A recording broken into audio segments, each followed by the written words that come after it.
Marvel Studios is hard at work on Deadpool 3, he's coming to the MCU, that's all been confirmed. But it looks like with him, he probably has to bring along TJ Miller, who played Weasel. Well, not probably, most likely, unless they're just gonna pay the actor out, because he's contracted for the third entry.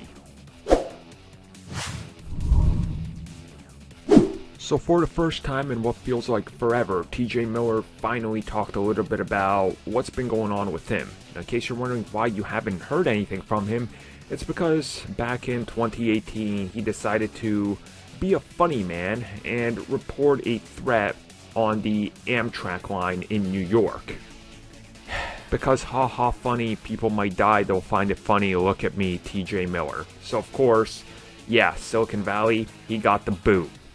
He pretty much got the boot from Hollywood, and recently he's kind of been making his way back as things have gone, you know, due time and everything. I don't want to get into that. Anyways, though, in regards to his contract, he's contractually obligated for a third film, he recently revealed, talking about the fact that if they do it, they gotta give him a call, because it's in his contract, and he doesn't know what the plans are for Deadpool 3 yet, but it's something he's excited for.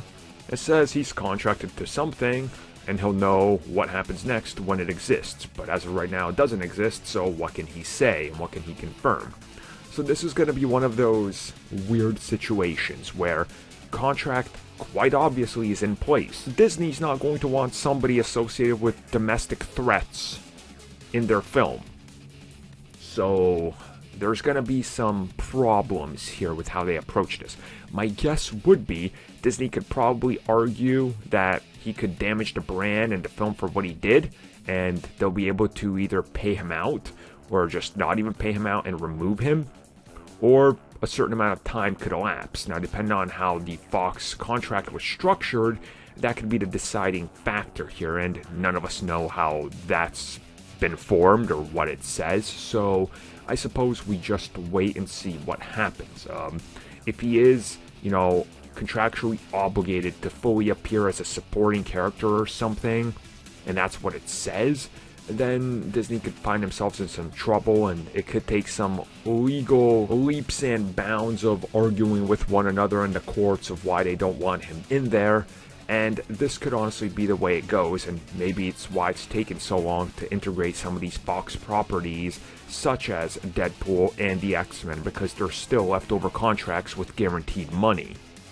And who knows how they're going to approach the situation and what happens next. My guess is we'll find out more next year when we start to see the early goings of what happens with the MCU version of Deadpool and what happens with the supporting cast. I will guess a few will come over. He's not one of them.